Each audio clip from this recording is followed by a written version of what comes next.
Debt is quietly eating your paycheck alive, and most people don't even realize how far underwater they are until the water is already over their head. Today we're talking about raising cash fast to kill debt without accidentally setting your financial house on fire in the process. The catalyst here isn't bad luck, it's the gap between income and obligation that slowly widens like a crack in a foundation you keep ignoring. Whether it's credit cards compounding at 22%, a medical bill you deferred, or a car note that made sense in 2021 but doesn't anymore, the math eventually stops being polite. Here's the brutal irony. Most people's first instinct when they need cash is to borrow more, which is essentially trying to bail out a sinking boat by pouring in more water. The system isn't broken. It's working exactly as designed for the lenders, not for you. Think back to 2021, when stimulus checks had people feeling flush and refinancing felt like genius. That optimism aged about as well as crypto predictions from your cousin. Now rates are higher, margins are thinner, and that confident energy has been replaced by a very quiet, very anxious Sunday night spreadsheet session. Psychologically, debt does something insidious. It makes you feel like you're already losing. So why bother playing with discipline? But the people who get out aren't smarter or luckier.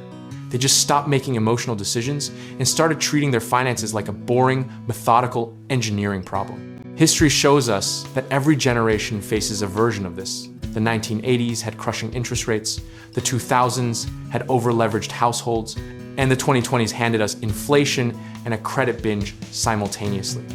The cycle is predictable. What changes is only the costume it wears. Now, let's smash a misconception right now.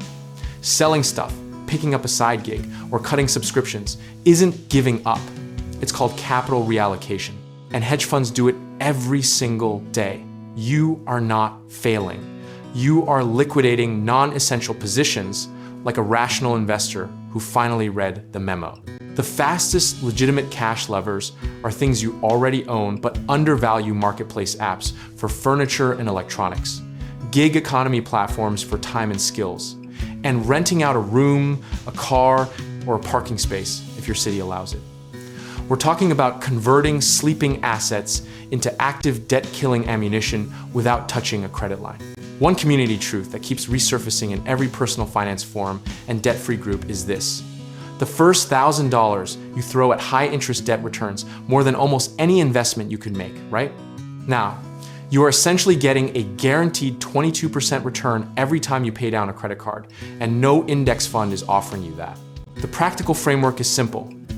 List every debt by interest rate, attack the highest rate first with every extra dollar you generate, and treat minimum payments on everything else like non-negotiables. This isn't exciting, but the people who follow this process boring and unapologetically are the ones posting their debt-free screams on Reddit 6 months later.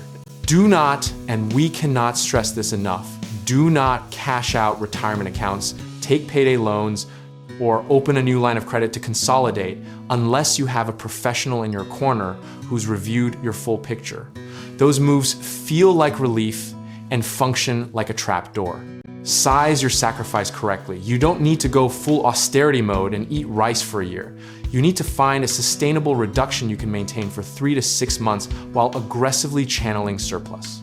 Small, consistent action over a concentrated period beats dramatic gestures followed by burnout every single time. Philosophically, the people who win this game aren't the ones with the highest incomes. They're the ones with the most discipline around what they do, with the gap between what comes in and what goes out. Discipline, sizing your effort correctly, and showing up consistently even when it's tedious. That's the entire playbook. And honestly, whatever your current number looks like, accepting it without shame and building a rational response is already 90% of the journey. You don't need a perfect plan. You need a good enough plan executed with patience and without panic. If you want help taking the next step, whether that's real estate investing to build long-term wealth, finding contractors for income-producing property, or connecting with lenders who actually understand your situation, check out our links in the description below.